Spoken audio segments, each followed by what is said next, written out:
Wayne, you travel all over the world. What do you think of what you're seeing here today? Well, I have to say, in my work in open education, I do have the privilege of visiting many institutions around the world, and I have to say, Curtin University, in terms of your teaching and learning innovation, is way ahead of most of what I've seen out there. It is really In what ways are outstanding. you noticing things that are here that are different or that are out in front? I think it is really a culture and a willingness to work openly in establishing new futures in ways that are going to serve learners in ways I haven't seen before. Great. This is a case in point, having these demonstrations and students sharing what they've done as the opening to the event is a demonstration of the culture. Because this is mostly internal event, we should be sharing this more with the outside world. What are some ideas you have about how we could do that? Education is fundamentally about the sharing of knowledge. That's the very reason we teach. And I think at events like this, we can start sharing our experiences. Every institution does have teaching and learning events for professional development and for staff to showcase their work.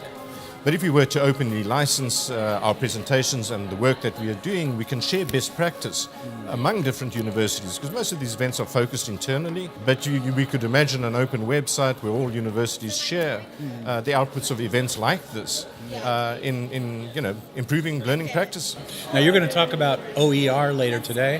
What are the big messages out to a whole faculty across an entire university about OER? Well, I think the whole open education movement is one of the major driving forces of change in higher education, but change for the better.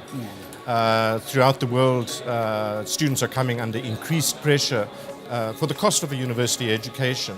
And one of the best ways to reduce cost and widen access to education is through the opening of resources.